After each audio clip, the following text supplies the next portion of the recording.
stage. Over on the second stream, D-Man and Jack will be bringing you the battle for second place between Team Immunity and Gaming Gear, while Kobe and I will be calling the game between the number 1 seed Pain Gaming and number 5 seed Lion. Excited for this matchup. Regardless of the seeds, Lion definitely has the potential to pull out their, hidden strategy now. If they were saving something, this is our last time to show anything to the international scene. From experience as well, during the course of the EU LCS Super Week, when a team had nothing left to lose and their backs were completely against the wall, that was when the game started to get mentally good. Same thing happened in NA. We got Victor mids, we got Karma tops. I guess it's a standard here in Europe, but it was new for us. Karma's pretty common over the course of Super Week. I think we've seen a 3 times top lane, 1 time in the jungle. It's a unique pick that has become fairly popular. So, ladies and gentlemen, we are into picks and bans. It is, of course, Lion Gaming on the blue side taking on Pain Gaming over on the right-hand side, and yet another Shen ban. We've seen, I think, more Shens banned in the wildcard tournament than we do in a regular LCS weekend. Shen banned and Twitch banned, so the whole submarine is gone. It's out of the question here.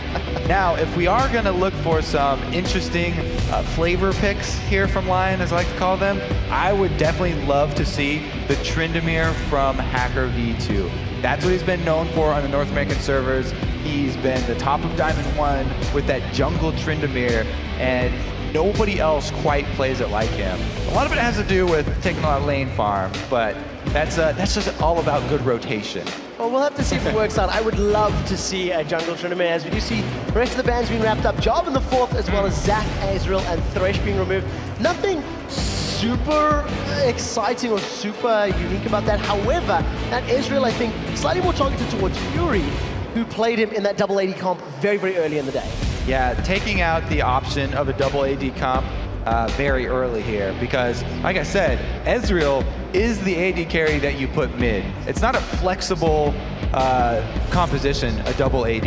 You pretty much need to use Ezreal in that mid. Not a lot of other ADs are going to work as that secondary tower pushing option. And we do see, once again, Vi being locked in. We know that outside of Aranea playing Vi, she's not a jungler we do see very frequently or very often. So that goes back to reinforce my point about Pain practicing against all these EU LCS teams for the last week straight. I'm pretty sure that Vi was heavily influenced by a lot of those EU teams, because you're right, RNA definitely loves that champion.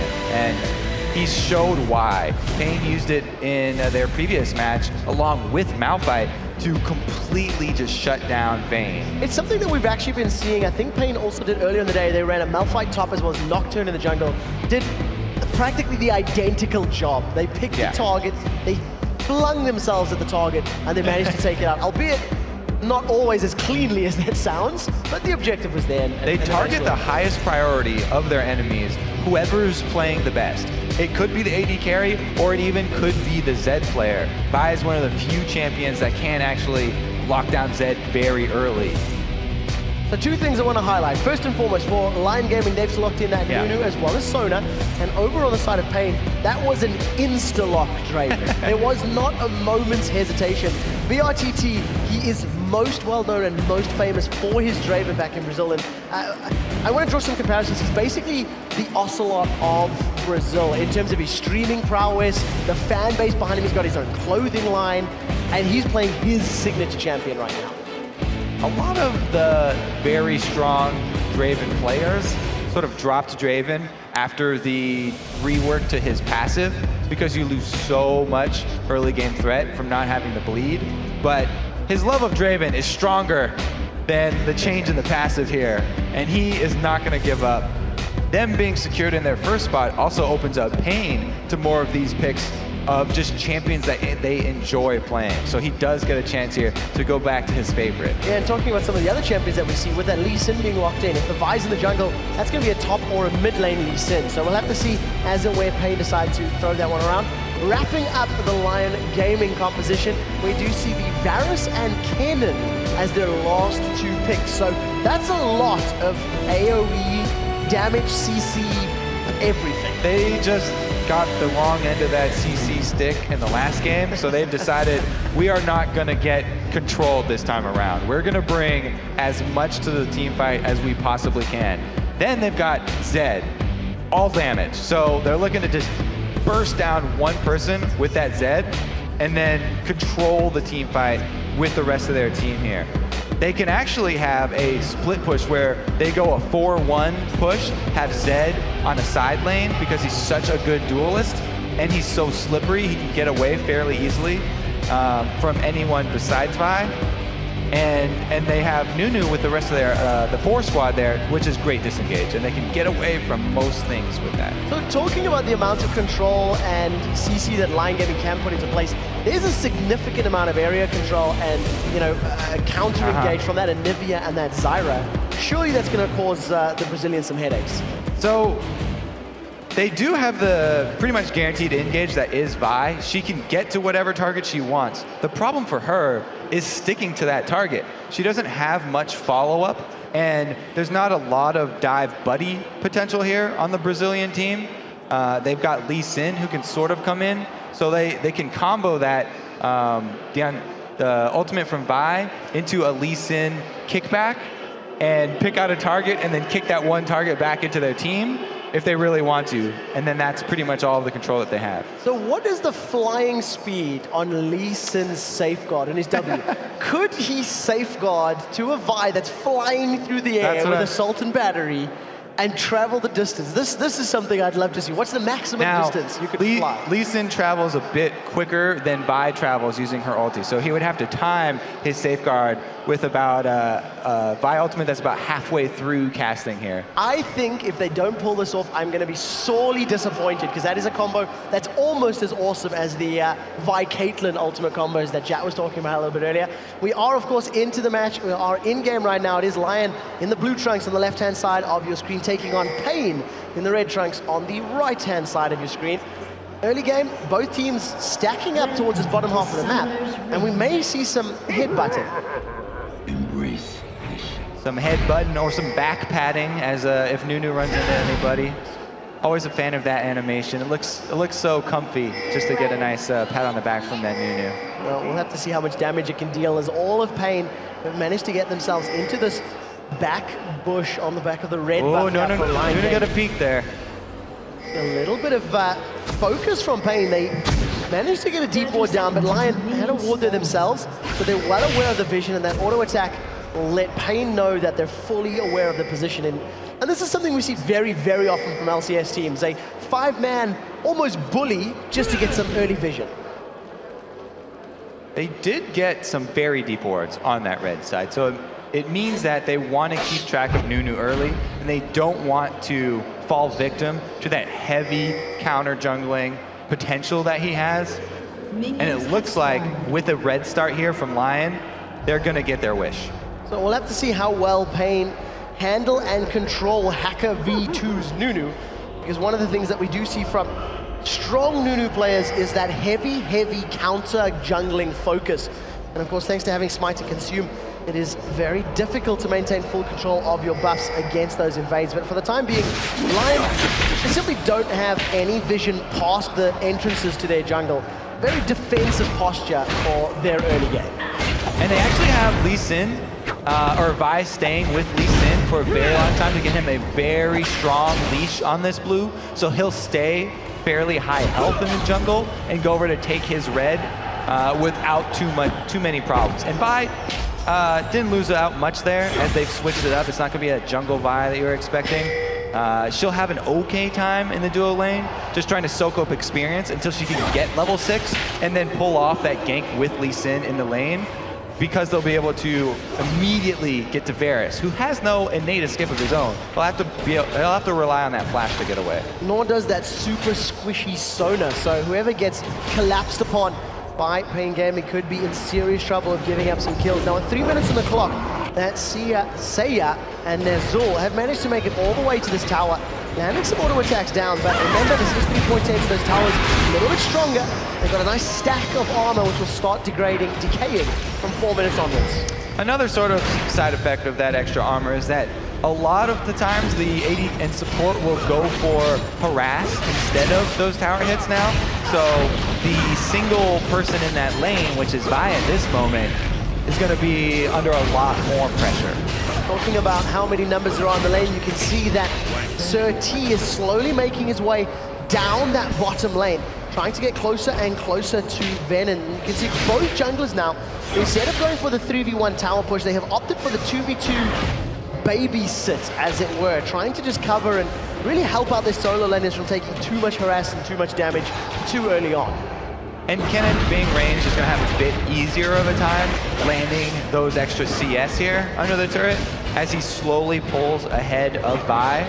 And he actually operates fairly well on low farm.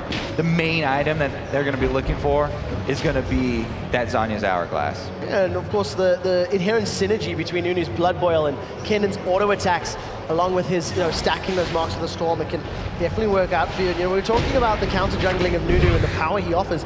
It's actually Sir T who's the first team player to cross the river and steal some. So he actually benefited a lot from the junglers both going to the lanes to shore up them. As they make a rotation up top here, Nunu does have his Blood Boil, so he's going to get in range, and they burn the flash already. Instant flash from Espeon. He manages to get the blast down, but here comes Zed. First blood secured, and Zyra just got pulled out like a weed. And he didn't even pop the red elixir there. Zed was confident enough in his damage that he still has that one in his back pocket. So we could see that same amount of burst damage, that combo, headed toward Cammy, who does not have extra armor, started with only that 27, and just does levels up to 42. So we do see that Pain took advantage of that and put some tower damage in the mid lane. However, Sir T was able to completely out-duel the same level Zed being played by Uri in the jungle. He, of course, did have that red buff to help him out.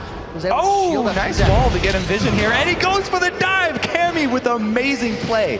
What he did there is start off with the wall to get vision and then landed the Q. He manages to get the stun, picks up a kill for Uri. Now all of a sudden, Hacker V2's in a little bit of trouble. Here comes Porky from the top lane as Sir T continues to land the damage, manages to use that safeguard and jumps out of range, getting to Kami and managing to make your way out cleanly. Beautiful play right there. That's why Cammy's got so much hype coming into this game. A very, very good play. Picks up Pain Gaming's first kill on a level 5 inner turret tower dive, effectively. It did cost him his passive though, so there'll be no egg or rebirth available. Down in the bottom lane, Venom is just taking a massive amount of poke from Saya. He manages to get those Blighted Quiver stacks, and 6 minutes in, the tower is still standing. However, that tower is very low. Kami falls backwards, and once again, crystallized wall actually being used effectively. And it doesn't look like Venom's going to be able to stay in that lane to hit that level 6 mark that they need to pull off the game. Meanwhile, Lee Sin does come mid to just help out.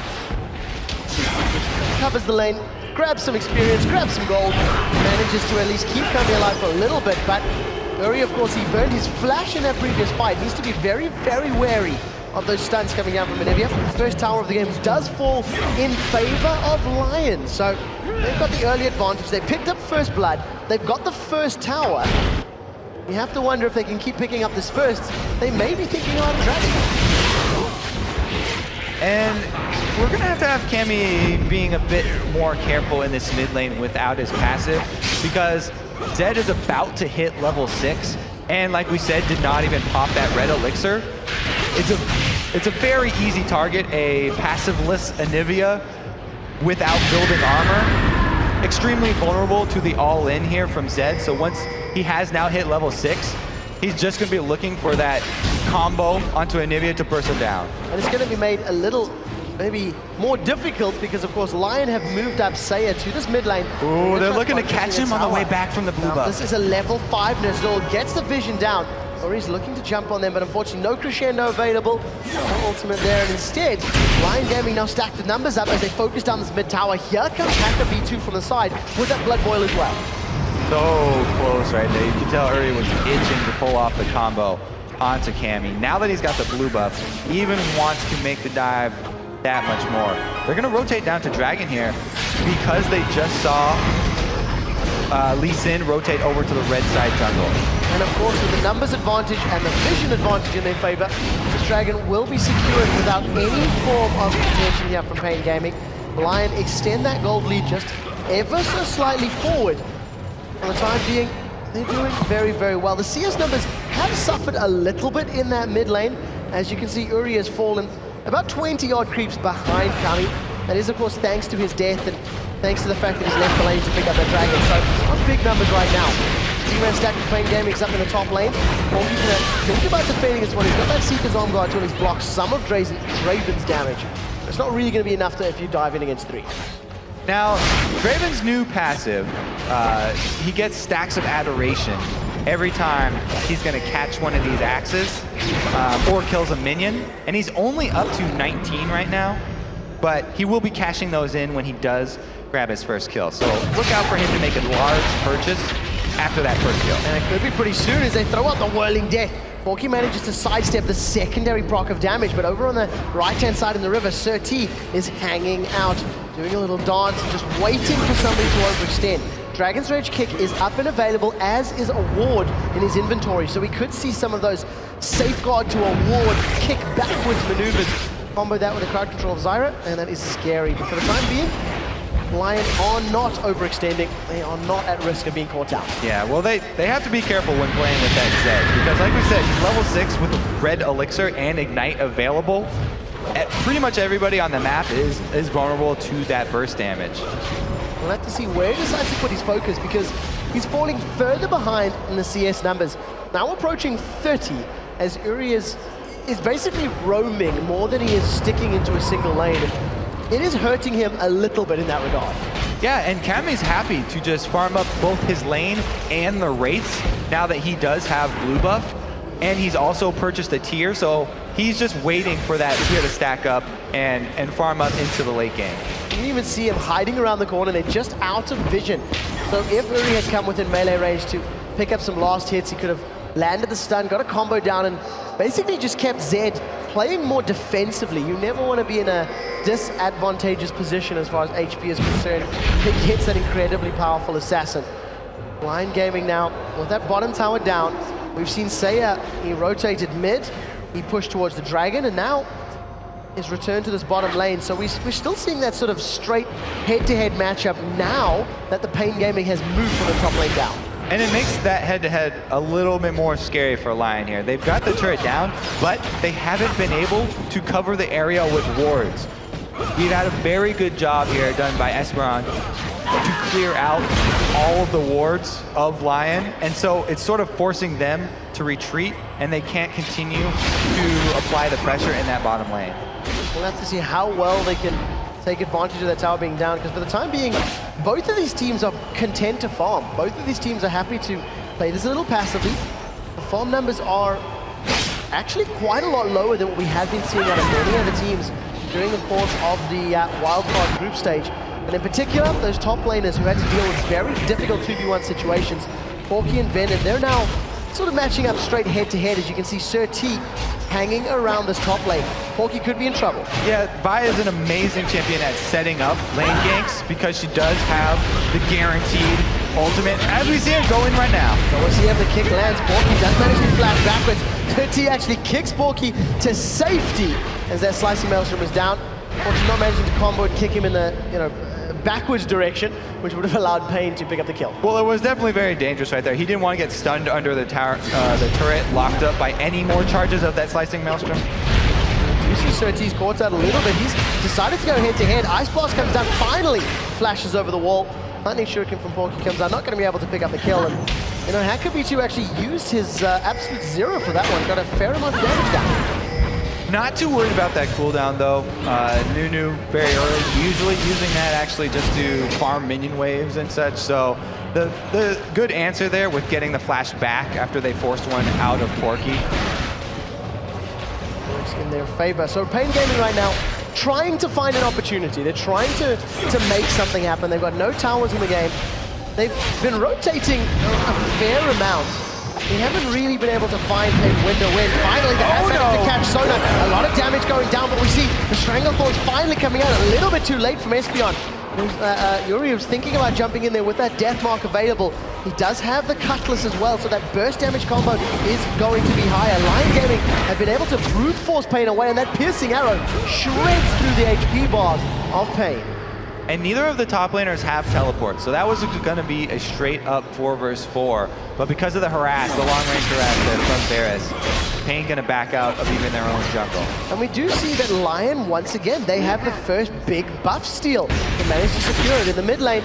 We do see that 3 members of Lion now turning their attention back into this tower. However, there's no AD carry with them, so the melee Nunu and the melee Zed, a little bit unsafe to be backing away into that tower. And they're a little bit safer because of that blue steal on Anivia. That's one of the huge points for Lion during the mid stages of this game. At any point they can deny the blue buff from her, it delays the stacking of her tier and hurts her wave clear a lot. So it makes it much harder for him to go from lane to race and back to lane again. You can see he's gone out of mana just on that last Wraith camp. We'll have to see how effectively Kami can deal with the fact that he does not have that blue buff available as it stands. He does get caught by the Sonic Wave. We see the safeguard to our ward. Blast Wave goes up, and just go in the wrong direction, and Pain, they pick up what looks to be a very easy kill. Yeah, great snag right there. Able to use the combo, the shockwave, or the Sonic Wave into that ward jump with his safeguard, and the rest of Pain was able to answer. Cammy doesn't even need that mana. So for the first big objective of the game, Pain Gaming are now turning their attention to Dragon. In the course of the last couple of minutes, they did manage to secure the top tower as well. So this will make it 1 Dragon apiece as far as the team's concerned. Pain Gaming all of a sudden grabbed themselves a 600 gold lead. They haven't really been looking for fights. Pain they really just want to farm is the signals we're currently getting. Yeah, except for that last pick right there, which, you know, Sir T just made that look so effortless. It kind of was, oh, let's, you know, kill mid and going to get a free dragon after that. Yeah, sounds like a good plan, guys. I don't have any mana, but it doesn't matter. Great pick from Lee Sin. Turns out it's an objective, not just a solo kill. So very, very well spent time. Yeah, and great, you know, great presence and knowledge of the map, knowing that Dragon was up, knowing that if they found that pick, if they found that kill, they'd be able to roll straight down to that Dragon and pick it up easier or uncontested as it was the case. Right now, Hacker V2, Absolute Zero gets channeled, red buff is still up and ticking. A very nice crystallized wall leads into a grasp through it from down low. Espion is actually going to land the last hit there thanks to one of those little weed tower turret things. Another kill for Pain. Counter jungling is definitely a team exercise that you need to pull off. It's not a solo mission here. And even Nunu, one of the kings of counter jungling there, gets caught and didn't have an answer to get out. There were too many members of Pain, a great collapse by them, and great support from the rest of Sir T's team. Yeah, and you have to highlight the crystallized walls that's come out of Kami so far. They've basically secured him his first kill. It's saved his life in mid. It's set up yet another kill. They got the flash out of Nunu, which, you know, if Nunu was able to run through the space where the wall was, he could have flashed over the Baron Pit, for example. So, very good play. Here's actually a replay of the fight. And Sir T is not going to let anybody come into his jungle like this and get away scot-free. Great crystallize, like you just pointed out, there from Cammy. This is one of the reasons why everybody's on the Cammy hype train. Well, we do see now as we jump back in, Borky's been slammed into the ground. Welly Death comes from downtown, manages to actually catch him out. Slicing Maelstrom stuns up both Venom and Sir T. And Borky gets away, but it's not over, as in the mid lane, Ori manages to pick up the first kill of the game, second kill again onto BRTT. They continue focusing down, and they managed to pick off Espion as well. And that was a lot of ultimates used. He's not done yet either. They're looking to chase. We finally did get to see that burst from Zed that we've been waiting for so long. Pop the red elixir there, and he also has Blade of the Rune King now, so he can get the double damage out of that activation, applying it after the death mark. Very, very late in the game to use that red elixir, considering he did start with it. We do see that Seiya does get caught up by that Sonic Wave, but Lee Sin decides not to chase up. They're going to carry on focusing. Kami's very, very low. He's going to get popped into egg form very, very shortly. Dragon's Rage kick kicks Sona away. Now Seiya is forced out of the fight. Kami has been rebirthed. He's coming back to life. As you can see, Venom gets almost to safety before getting dropped down. Now Sir T's in trouble. Ignites, ticking away on Seiya. He gets lifesteal onto the Wraith camp as Kami gets focused and taken down by Porky through the Baron Pit wall. And another team fight win here for Lion Gaming, picking up 2-3 unreturned kills. And the Lions come roaring back here. Hacker V able to egg Cammy and then just lead him in that rebirth form and go back to help his team. He helped Peel. That's exactly what Nunu has to do. Come and apply the snowball and the speed buff there, allowing the rest of his team to then clean up with the rest of the kills. So they managed to get more kills on the board. They managed to secure the top lane tower as well. So once again, swinging that gold value in favor of Lion Gaming, and a very, very important item has been secured. That's Zhonya's Hourglass for Porky's Cannon. So that's definitely going to help him survive in these team fights, as you can see maybe happening shortly. Porky gets caught out. Assault and Battery is available for Ben, and he's waiting for the Lightning Rush. Just managed to slam him down into the ground. Now the Hourglass is available. Porky flashes over the wall, fully respecting it's not over yet. Venom chooses the Vault Breaker to try close the gap. Does not have his flashlight. They're going to keep chasing. He's going to carry on chasing. Sir T does have wards available. Gonna jump forward. Tempest is going to close it out and almost escape from Porky. Sir T doesn't let him get away though. Comes and passes him on the inside. Now Cammy's in trouble. Rebirth's still not back up. Not available. Espeon super low. It's not over. It's already picks up 2 kills back to back and a tower, managing to bounce back from losing Porky in the top lane. Great job by Lion there, not going to waste time and back up Porky. They used the opportunity with 3 members of Pain showing top to capitalize on the other side of the map. Well played by them. They managed to steal the 3rd tower of the game. They're going to steal their 2nd blue buff consecutively. The previous blue buff they managed to pick that up after a bit of combat and contention from Pain. But once again, another blue buff denied from Cammy. It's so difficult to play without any form of mana regen. As it stands, it's just the Need-to-See Large Rod, the Haunting Guys, and that Tear of the Goddess for Cammy. So he's got no regen once he's spent a lot of that very large mana pool. Well, the Tear gives him a bit of regen along with the ring, but it's not nearly enough. Anivia's such a mana-hungry champion. The other thing that he doesn't have anything of are defenses. He has nothing to protect him from the combo of Uri. He doesn't have any armor built up. It looks like he'll probably be opting to turn into a Zhonya's with that needlessly large rod, which would be a good answer for the Death Mark. Oh, Chain of Corruption goes down. BRTT's caught out. He's very, very low. Throws out that Whirling Death. His HP gets chunked by the barrier! The barrier keeps him up. A crescendo locks up both Vernon and Sir T under the tower. Now Nazil's chasing, leaks him away. Porky joins the fight. Slicing Maelstrom is up. We do see that BRTT still alive. Finally gets dropped in the background. Zhonya's Hourglass was not used by Porky. Another double kill for Uri as he manages to pick himself to 6, 2, and 3. That was a 2-for-4 trade. Ooh, couldn't get the Hourglass off in time, but still a huge win for Lion. They're gonna retain control of the map and be able to pick up the dragon after that. It's always about the objectives after the kills. The combo of the crowd control right here, that corruption spreads to 4 members, and even though they don't get him with his initial snowball, that crescendo coming in bought them enough time and the 2 kills for Uri to come in and decimate the rest of Pain. You can see he even goes right past Cammy, leaving the death mark to finish it up and grabs 2 more kills. The very good knowledge and understanding of the damage that he will deal to the specific targets he's focusing down. Zed, with that Brutalizer now completed, is getting scarier and scarier against what is actually a very squishy Pain Gaming team. He should, in theory, be able to blow up, or at least egg, basically anybody he wants to at this stage. Even Vi has gone DPS. There's no tanky items on her just yet. Yeah, that flat penetration from the Brutalizer is going to be extremely effective against this Pain team, and he just straight up bought a Last Whisper, even though nobody's really building armor. There's 1 Ninja Tabby over there. So they're going to be taking close to true damage after all of that penetration from Zed. We'll have to see how effective that death mark becomes. The one thing that Porky's going to need to keep a bit of a trigger finger on is that Zhonya's Hourglass, because he's given up the bacon a couple too many times when he could have saved himself. Active on items are often messed up by many people there. We have a nice Crystallize again from Cammy, but that is Hacker's job to soak up the damage. We'll see how this siege works out for Lion. They've got a 4-man stack, 5-man stack in the mid lane. Piercing Arrow is just melting through the Pain Gaming rosters. This Piercing Arrows are chunking thanks to that Last Whisper and fully stacked Bloodthirster.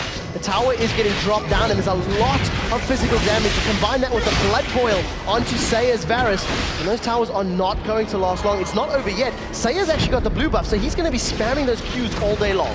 And they've got the regen from Sona, so they're actually going to be able to siege up extremely well here. There's no blue buff on Cammy right now, though he is coming with home guards. So every time he goes back to the fountain, he'll get immediately restored and have that huge speed buff. So it's very hard to get through the wave clear of an Anivia. Even without blue buff, home guards do a very similar thing when you're at the inhibitor turrets. So BRTT forced to use that Whirling Death just to clear out the wave. And remember that as he's playing Draven, that attack range is very, very short. So if he ever wants to get into a team fight situation, the immense amount of crowd control that he has to deal with from Lion Gaming is going to give him a lot of headaches. Lion, however, realized inhibitor tower is a little bit ambitious. They've decided to roll down to this bottom lane, and they should be able to pick this one up. This is going to be a 5-on-5, though. We have Sir T coming in from the side and dueling with Porky. He can't quite get to the rest of his team, and they're doing a good job buying time at this turret to get off a few hits. Well, as it stands, the chain of corruption goes up. That is busy spreading to everybody. Bennett dives forward. Assault and battery has been used. Saya is still alive. First victim of the fight is Bennett, but the tower is still standing. He dove forward. Oh, the piercing arrow manages to air Kami. It's not over yet, as now Porky's thinking about going in. Kami continues to lose HP. Slicing Maelstrom goes out once again. No Zhonya's Hourglass has been used. Varus managed to secure himself a double kill before losing his support, Ner'zhul, and BRTT tries to chase them away. The Deathmark comes down. This is going to be him being popped by Uri's Deathmark. Uri claims another one there, and that all is the reason why people don't build full DPS of Vi that often, because she can, yes, get to any target that she wants, but she's going to get focused by the entire team here. So this is already after. Okay, here comes Vi. She's able to get to her target, and nobody's able to follow up because they don't have the gap closers. And this fight continues with a 4 versus 5. Plenty of good poke going on here, but the turret is also adding free shots, and Kennen getting kicked back right there, able to finish him off before the slicing Maelstrom can lock anyone down. Another nice crystallize from Cammy finishes it off. I'm going to give mad props there to Sir T, because his reactions and reflexes in that particular dive kick were particularly impressive. Once again, though, Zhonya's Hourglass precaution not being used. I think he's still underestimating the level of burst and damage that's going to come out of this very damage-heavy team of Pain, because that's twice now in a row that he's just been removed. The Pain team looks like they were trying to have a little bit more fun with this one after they've secured that first spot. But you have to give props to Lion. We may be in that situation where, yes, this is their last game and they can't get back into the tournament, but they're making a very strong showing. Well, we'll have to see how the decision-making works out here, because Lion, they seem to be moving towards the Baron pit. They've started That's a good trade. And they've been left on Pain Gaming to take it out of turret. The question is, how quickly can Pain push this wave down? They've got a lot of auto attackers if they can get them onto the turrets. It's all going to be looking for the home guards here too. Level 1 boots still on Zed means he can't buy that without first upgrading them. And it's going to be hard pressed for the rest of Lion to get back and defend this inhibitor turret. So Sir T is actually going to tank up the turret for a couple of hits. Ner'zhul is the first one to get in range to try and defend it up. Crescendo is available, as is his flash. Crystallized Wall comes down. 2 towers for Baron. And Lion already have a 10,000 gold lead. Advantage Lion? Yeah, definitely advantage Lion. Now they can... Oh no, the push gank! The Crescendo does not come down. The Whirling Death flies across members of Lion. Pain pick up 1 kill before losing 2. Now once again, Porky is dropped, but he got the Zhonya's off this time round. Deathmark comes out while Piercing Arrow finishes off SPN's Varus. It's not over yet as Uri and Hacker V2 continue to try and chase down the bird. Blood Boil is up. Their movement speed is high, and they're going to carry on chasing. I don't think they can catch Kami. Anivia is one of the slowest champions in the game, though, and even though he's got level 2 boots, they could continue the chase. They just don't have vision of it. But we do see Kami manages to make it away. They haven't given up yet. If Kami stops to farm up the wolf camp, he may be in trouble. But luckily for him, Lion Gaming have decided to back away, and that death push backfired immensely. They secured 2 kills but lost 4, and this is what it looked like from Lion Gaming's point of view. Oh, he gets about 0 seconds there to react. Completely bursted down. Looked great there for Pain, but they ended out on the losing end because Zed, although it's still 3v3, he's got his ulti, and he can pop 2 people at once right there with the AoE. And Saya wasn't even touched. There was absolutely 0 damage that had been landed onto Saya's Varus. You know, he's sitting at 6-1 and 11 right now. We do see they fought out Espion. Hail of Arrows comes down, and that's a hail of tears from Espion. Another support bites the dust, and that is going to be the win that Lion need to pressure the top turret here. Well, we'll see if they decide to do that, because for the time being, they seem to be pretty content finding kills. They have stacked up the numbers. You can see that there's also Sonas hanging out on the side. Does get stunned up. He's actually going to get dropped. That's a flash crescendo over the wall. Serti has managed to make it away. Absolute Zero been used just for zone control. Dragon's going to kick those out as they block down Venom. Hell Barrels is going to be a lot of damage down as Saya does get locked up for a brief second or two thanks to that assault conversion, but another kill in favor of Lion. His piercing arrows are shredding through everybody, and Nazul gets away thanks to a defensive flash crescendo. It was a good pick there by Lion, and they didn't even make the call for Zed to stop split pushing and join the rest of the team. That kill was pulled off just by the 4-man team alone. Flash crescendos usually see the flash forward in crescendo, but that was a very nice defensive flash crescendo. And thanks to Zed split pushing, this is going to be 2 inhibitors secured simultaneously. Going to give Lion Gaming an 8-3 kill lead, and Pain are now 15,000 gold behind. This is the #1 seed of the International Wildcard Tournament. Their spot is confirmed, but Lion Gaming, who are sitting in 5th position from Mexico, and put up a hell of a fight in this match. Yeah, congratulations, you know, Lion Gaming put up a really great showing here, but it's just too little too late, and they won't be able to get back into the tourney. We'll have to see how and if they can close this one out. Sometimes closing the game can be the most difficult, even with 2 super inhibitors, but realistically, it is just a matter of time. Venom and Serti looking to see if they can find a kill on Uri, but it's going to be made exponentially more difficult. Not only is he 9-2-7, one of the most farmed in the game, but he's got that Guardian Angel completed as well, so that extra lease on life to come back to that super slippery ninja. It took him a long time to pop his first red elixir and go for it, but once he did that and he got a taste of blood, he really liked it, and he kept on getting kills all game long. Some great rotations by him, really nice roaming picks. And something that I really want to highlight that Lion has done exceptionally well in this particular game is that blue buff control. That was the 3rd or the 4th steal that they've had over the course of the last 4 or 5. Bar for that very first one, they've really been able to challenge and prevent Kami actually getting his hands on that particular buff.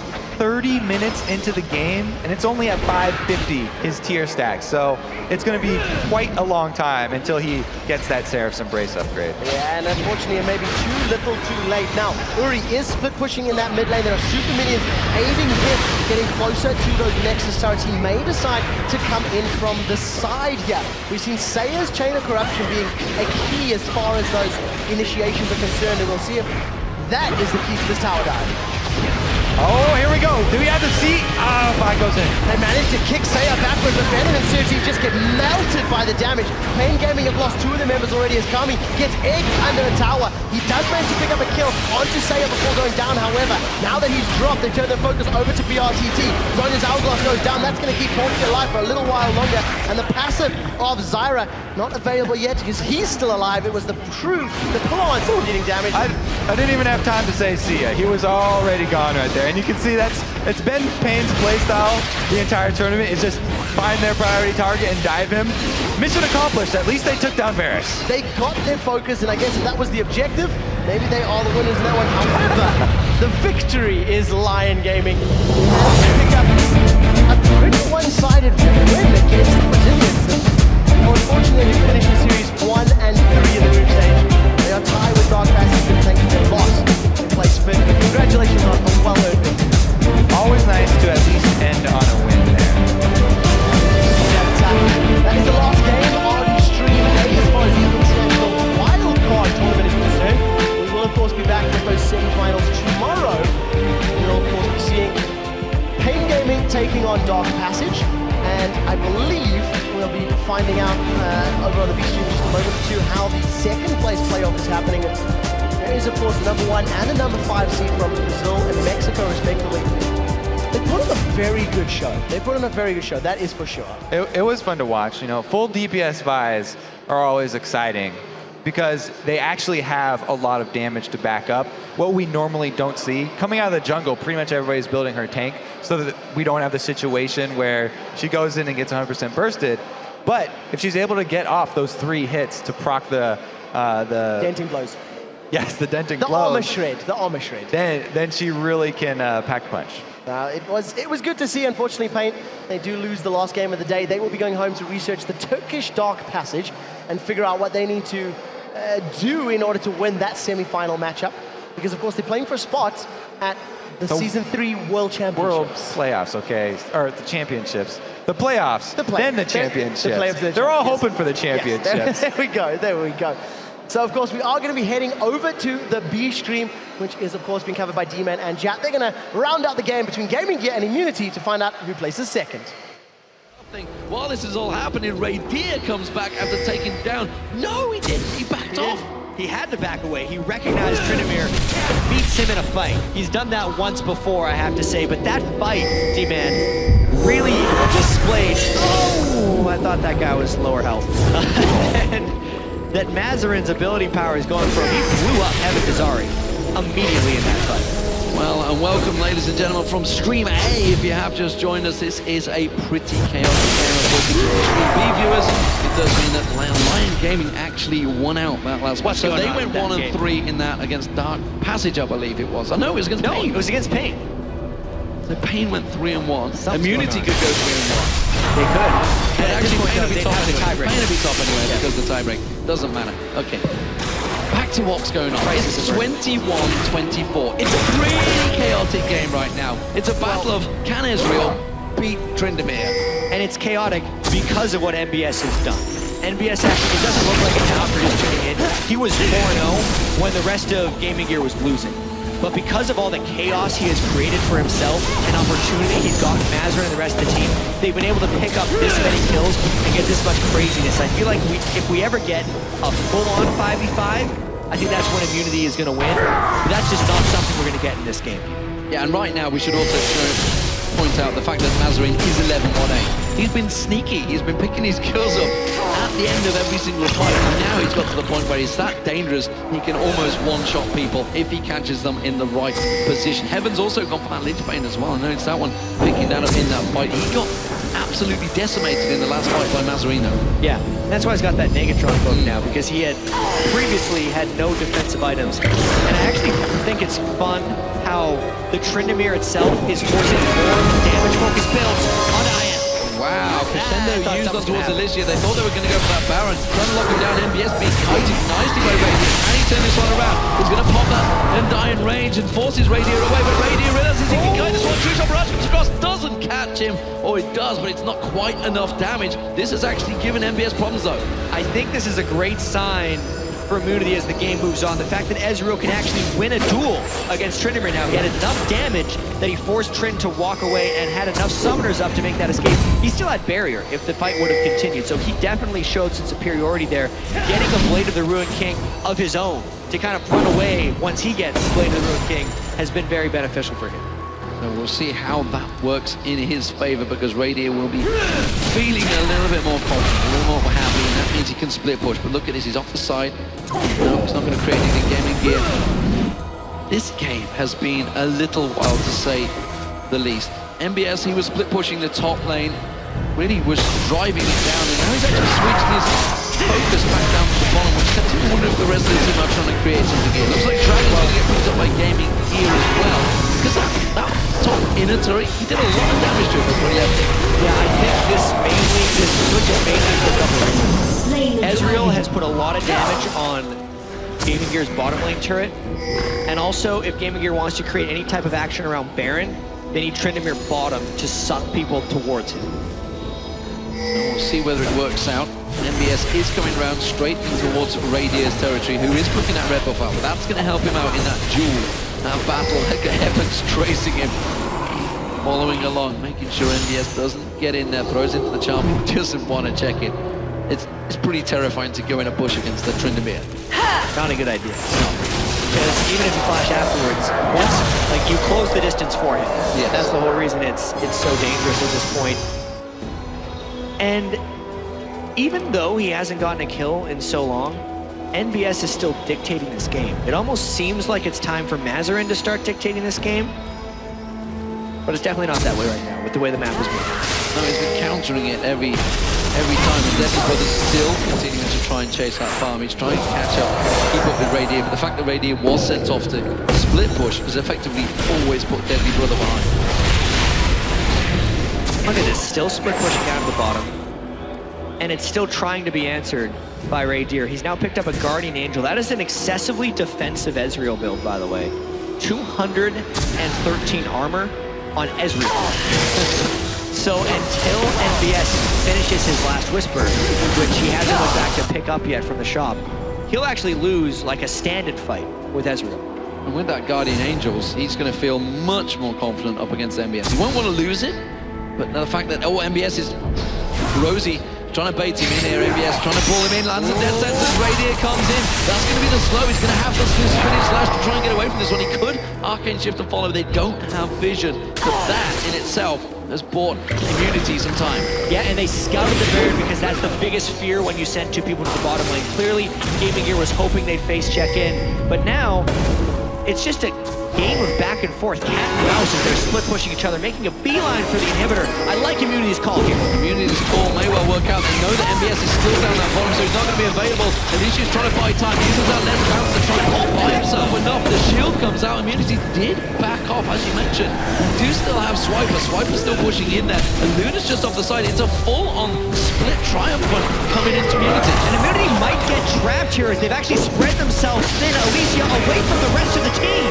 Well, he has been caught out, but Immunity coming in behind them. Have they gone over to take down the passive inside? Crescendo comes in, flash on towards Heavens. Heavens has to get away from this one, and now Swiper goes in. Immunity going in one by one by one. What are they doing? Heavens has to get away from this one. MBS taken so low, and now Radier, he's actually off on his own right now. MBS will go down. Swiper picks up the kill.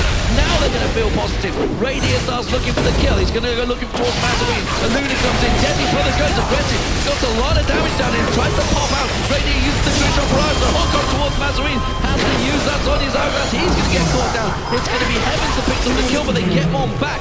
Deadly Brother gets in. Swiper goes down. Heavens gets dropped as well.